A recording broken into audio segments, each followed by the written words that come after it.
संदेशखाली मामले को लेकर कोलकाता रवाना हुआ बीजेपी का प्रतिनिधि मंडल। 6 सदस्यीय प्रतिनिधि मंडल संदेशखाली घटना की जांच करेगा। पश्चिम बंगाल के आसनसोल में भी बीजेपी कार्यकर्ताओं ने किया प्रदर्शन। संदेशखाली की घटना के खिलाफ जताई नाराजगी। ये कहा लगातार विरोध जारी रहेगा। पश्चिम बंगाल के तामलुक में बीजेपी कार्यकर्ताओं ने विरोध प्रदर्शन किया। एसपी कार्यालय के सामने तोड़ी पुलिस बैरिकेडिंग। ममता सरकार के खिलाफ जताई नाराजगी। मराठा आरक्षण को लेकर के सीएम एकनाथ शिंदे ने बुलाया विधानसभा का विशेष अधिवेशन। 20 फरवरी को आयोजित होगा सत्र। महाराष्ट्र राज्य पिछड़ा आयोग ने तैयार की रिपोर्ट। दरभंगा में मूर्ति विसर्जन के दौरान हंगामा। सूचना के बाद घटनास्थल पर पहुंचे एसएसपी और डीएम। 2 समुदाय के बीच हुई थी झड़प। बैतूल में सर्व आदिवासी समाज निकालेगा रैली। जिले भर के सभी आदिवासी संगठनों के सैकड़ों लोगों के शामिल होने की संभावना। हालात को देखते हुए तैनात किए गए जवान। एटा में पुलिस ने की बड़ी कार्रवाई। हत्या मामले में फरार चल रहे 2 आरोपियों को गिरफ्तार किया। आगे की कार्रवाई में जुटी पुलिस। आंदोलनकारियों के प्रदर्शन को लेकर के चिल्ला बॉर्डर पर लगा जाम। राहगीरों को करना पड़ रहा है परेशानियों का सामना। आंदोलनकारियों के प्रदर्शन को लेकर गाजीपुर बॉर्डर पर भी मुश्किलें बढ़ी। लगातार लंबा जाम। लोगों को हो रही भारी परेशानी। अंबाला में उपद्रवियों ने मचाया उत्पात। पुलिस पर की पत्थरबाजी। हमले में 25 जवान हुए जख्मी। नकाबपोश नजर आए सभी उपद्रवी। पत्थरबाजी का वीडियो पुलिस ने जारी किया। उपद्रवियों के खिलाफ पुलिस प्रशासन ने सख्त कार्रवाई करने की बात कही। एलवेश यादव की रेव पार्टी को लेकर एफएसएल की आई जांच रिपोर्ट। जांच में सांप का जहर होने की पुष्टि। नोएडा पुलिस ने एफएसएल भेजे थे सैंपल्स। भारतीय सेना ने की बड़ी कार्रवाई। घुसपैठ की कोशिश को नाकाम किया। पाकिस्तान से आए ड्रोन पर गोलीबारी की।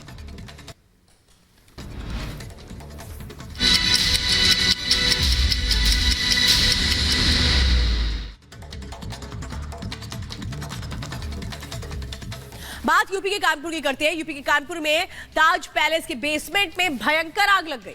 इस घटना से वहां अफरा तफरी का माहौल हो गया और कैसे इस आग को बुझाया गया उससे जुड़ी 1 मिनट की रिपोर्ट देखिए। एक कंपनी में लगी थी, उसकी वजह से बढ़ गई। यूपी के कानपुर से खौफ भर देने वाला एक वीडियो सामने आया है। वहां ताज पैलेस के बेसमेंट में भीषण आग लग गई। आग इतनी भयंकर थी कि वहां धुएं का गुबार उठने लगा। इस घटना से वहां अफरा तफरी मच गई। देखते ही देखते लोगों की भीड़ जमा हो गई। वहां मौजूद लोगों ने आग बुझाने की कोशिश की, लेकिन बेसमेंट में आग इतनी विकराल थी कि उसे बुझा पाना आसान नहीं था। घटना की जानकारी मिलने के बाद पुलिस के जवान फायर ब्रिगेड की टीम के साथ पहुंच गए। सबसे पहले पैलेस के बेसमेंट में फंसे लोगों को बाहर निकालने का काम शुरू किया गया। इसके बाद आग बुझाने के लिए फायर ब्रिगेड के जवान बेसमेंट के अंदर घुस गए। कई घंटों की मशक्कत के बाद आग को काबू कर लिया गया। ताज पैलेस के बेसमेंट में आग किस वजह से लगी इसका पता नहीं चल सका। फिलहाल पुलिस इस मामले में जांच कर रही है। Bureau report, Republic Bharat. अगली खबर राजधानी दिल्ली के अलीपुर से, जहां पर केमिकल फैक्ट्री में आग लगने से 11 लोगों की मौत हो गई, जबकि कई लोग बुरी तरह से घायल हुए हैं। इस पूरी खबर को जल्दी से 1 मिनट की रिपोर्ट में दिखाते हैं। एक कंपनी में लगी थी, उसकी वजह से दिल्ली के अलीपुर इलाके से दिल दहला देने वाला मामला सामने आया है, जहां एक केमिकल फैक्ट्री में भीषण आग लग गई। देखते ही देखते आग ने ऐसा विकराल रूप ले लिया कि उस केमिकल फैक्ट्री में आग की ऊंची ऊंची लपटों के साथ काले धुएं का गुबार उठता दिखाई दिया। केमिकल फैक्ट्री में लगी आग इतनी भयानक थी कि आसपास की दुकानों और घरों को भी अपने चपेट में ले लिया। यही नहीं, आग ने वहां खड़ी गाड़ियों को भी अपनी जद में ले लिया। इस घटना से जहां हड़कंप मच गया, घटना की जानकारी मिलने के बाद फायर ब्रिगेड की 20 से ज्यादा टीमें मौके पर पहुंच गई, जिसके बाद आग बुझाने का काम शुरू किया गया। कई घंटों की मेहनत के बाद एनडीआरएफ, दमकल विभाग और दिल्ली पुलिस ने आग पर काबू पा लिया, लेकिन लाखों का सामान जलकर राख हो गया।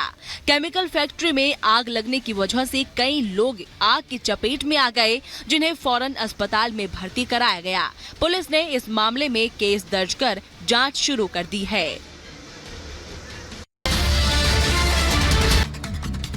नमस्कार, आप देख रहे हैं रिपब्लिक भारत, आपके साथ मैं हूं श्वेता त्रिपाठी। सुबह के 11 बज रहे हैं, मेरे साथ मेरी सहयोगी प्रियंका भी इस बुलेटिन में है। शुरुआत बड़ी खबर के साथ करेंगे जो उत्तर प्रदेश के बलिया से आ रही है, जहां बताया जा रहा है जमीनी विवाद में झड़प हो गई है। बड़ी जानकारी बलिया से इस वक्त आपको बता रहे हैं, जहां ये कहा जा रहा है कि जमीन को लेकर के एक लंबा संघर्ष चल रहा था और इसी मामले में आपको बताते हैं 2 गुटों में मारपीट हो गई है। मामला इतना बढ़ गया कि मारपीट तक ये लोग उतर आए हैं। ये बताया जा रहा है कि जमीन को लेकर, ये जमीन आप देख रहे हैं जिसको लेकर के विवाद था, एक दूसरे पर लाठी डंडे बरसाना शुरू कर दिया गया।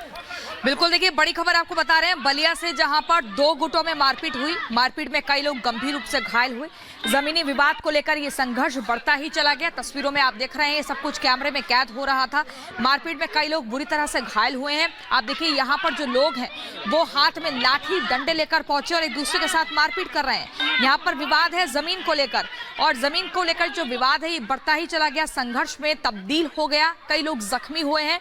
2 गुटों में ये लगातार बवाल की तस्वीर यहां पर देखी गई।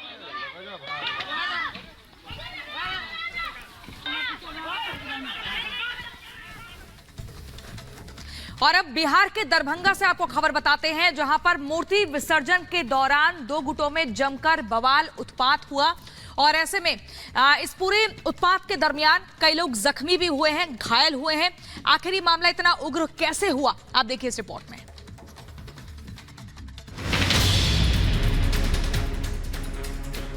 बिहार के दरभंगा में मूर्ति विसर्जन के दौरान 2 पक्षों में विवाद हो गया। देखते ही देखते दोनों तरफ से पथराव होने लगा। उपद्रवियों ने जमकर उत्पात मचाया, पत्थरबाजी की, जिसमें कई लोगों को चोटें आईं, जिसमें कुछ जवान भी शामिल है। पूरी घटना सदर थाना क्षेत्र के तारसराय मुरिया माली टोला की है। तो जो लोग उपद्रव किए हैं उनकी पहचान की जाएगी और उनपे जो विधि सम्मत है वो कानूनी कार्रवाई की जाएगी। हालात को देखते हुए मौके पर पहुंची पुलिस ने अपनी निगरानी में मूर्ति विसर्जन करवाया और घटना में घायल लोगों को इलाज के लिए भर्ती कराया गया। फिलहाल इलाके में निगरानी के लिए सुरक्षा बलों को भी तैनात किया गया है। साथ ही लोगों से शांति व्यवस्था बनाए रखने की अपील की गई है। पुलिस मामले की जांच कर रही है। उपद्रवियों की पहचान की कोशिश की जा रही है। Bureau report, Republic Bharat. और बड़ी खबर इस वक्त आपको बता दें, सोनिया गांधी के जवाब में ये बड़ी जानकारी इस वक्त आपको बता दें, दिनेश सिंह की चिट्ठी आई है सामने। हार के डर से भागी सोनिया गांधी, ये कहा जा रहा है। दिनेश सिंह की जो उस चिट्ठी में जिन बातों का जिक्र है वो हम आपको बता रहे हैं। अब राजस्थान की सेवा क्यों है, क्यों परिवार छोड़कर जाता है, राजस्थान के लिए रायबरेली की जनता से सलाह क्यों नहीं ली गई, ये देखिए ये बड़े आरोप इस वक्त लगाए जा रहे हैं। आपको बता दें कि 2019 के लोकसभा चुनाव में सोनिया गांधी के खिलाफ दिनेश सिंह ने बीजेपी के टिकट पर चुनाव लड़ा था। और अब जिस तरह से इस बार चूंकि राज्यसभा से अपना नामांकन कर दिया गया है सोनिया गांधी की ओर से, रायबरेली सीट छोड़ दी उन्होंने, और इसीलिए अहम हो जाता है कि अब रायबरेली की जनता क्या सोचेगी। अब इसको लेकर राजनीति शुरू हो चुकी है और ये कहा जा रहा है दिनेश सिंह की ओर से कि हार की डर से भागी है सोनिया गांधी। तो ये बड़ी खबर आपको बता रहे हैं, सोनिया गांधी के जवाब में दिनेश सिंह की चिट्ठी सामने आई है। उनका कहना है कि हार के डर से भागी हैं सोनिया। अब राजस्थान की सेवा क्यों ले रही हैं, क्योंकि आपको बता दें राजस्थान से ही उन्होंने राज्यसभा के लिए नामांकन दाखिल किया है। लोकसभा चुनाव सोनिया गांधी इस बार नहीं लड़ेंगी, अब वो राज्यसभा में दिखाई देंगी।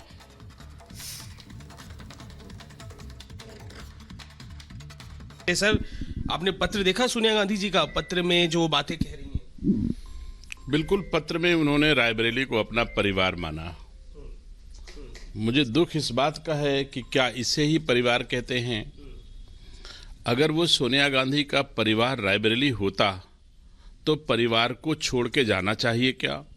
और परिवार को छोड़ के जा रही थी तो क्या परिवार के लोगों के बीच में आकर के एक मशविरा, एक सुझाव, एक आशीर्वाद परिवार से भी ले करके वहाँ जाना चाहिए था क्या? रायबरेली की सेवा नहीं कर पा रही हैं और राजस्थान की सेवा कर लेंगी। उत्तर प्रदेश की सेवा नहीं कर पा रही सोनिया गांधी और राजस्थान की सेवा कर ले रही। दूसरा, क्या रायबरेली के परिवार को उन्होंने माना है कि हमारा परिवार है, तो क्या राजस्थान के परिवार को क्या मानेंगे जब अब राजस्थान के वहाँ के लोग चुन करके देंगे? और अगर ये कहती कि मैं वहाँ के राजस्थान की सेवा नहीं कर पाऊंगी तो क्या रायबरेली, क्या राजस्थान का राज्यसभा का मतदाता जो वहां का विधायक है वो बेवकूफ है कि लगता है अमेठी तो हार गई, कांग्रेस अमेठी भी गढ़ हुआ करता था, रायबरेली भी संशय में है क्या कि राज्यसभा चलेगी? जो राहुल गांधी हैं वो अमेठी के साथ साथ चले गए थे वायनाड भी लड़ने के लिए, इस बार कुछ वैसा ही डर है क्या? देखिए, गांधी परिवार का इतिहास रहा है कि जब तक उनको जहां अपना हित दिखाई देता है वहां वो साथ रहते हैं, नहीं तो धोखा देकर के भाग जाते हैं। राहुल गांधी जी को अमेठी ने सांसद बनाया, उनके पिताजी को अमेठी ने सांसद बनाया, उनकी माताजी को अमेठी ने सांसद बनाया, उनके चाचा जी को अमेठी ने सांसद बनाया, और एक बार हार गए तो अमेठी से बुरिया बिस्तर लेकर के वायनाड भाग गए। इंदिरा गांधी को रायबरेली ने सांसद बनाया, इंदिरा गांधी के पति फिरोज खान को रायबरेली ने सांसद बनाया, उनके कई लोगों को सांसद बनाया। एक बार इंदिरा गांधी हार गई तो मेढक चली गई रायबरेली से छोड़ करके।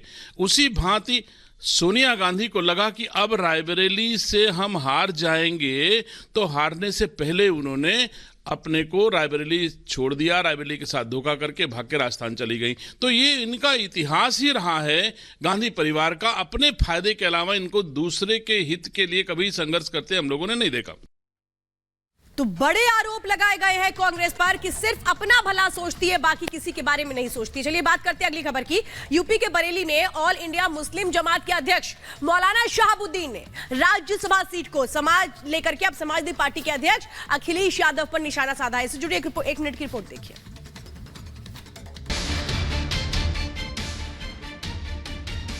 राज्यसभा चुनावों को लेकर इस समय उत्तर प्रदेश की राजनीति गर्म है। समाजवादी पार्टी की मुश्किलें कम होने का नाम नहीं ले रही हैं। पार्टी के लोग ही राज्यसभा चुनाव के उम्मीदवारों के नाम को लेकर सवाल खड़े कर रहे हैं। अब ऑल इंडिया मुस्लिम जमात के अध्यक्ष मौलाना शहाबुद्दीन रिजवी ने भी सपा अध्यक्ष अखिलेश यादव पर हमला बोलते हुए धोखा देने का आरोप लगा दिया है। उन्होंने मुसलमानों को नजरअंदाज करके किसी मुस्लिम चेहरा को पेश करने के बजाय उन्होंने तीनों को तीनों गैर मुस्लिम नाम दिए, जबकि इस बार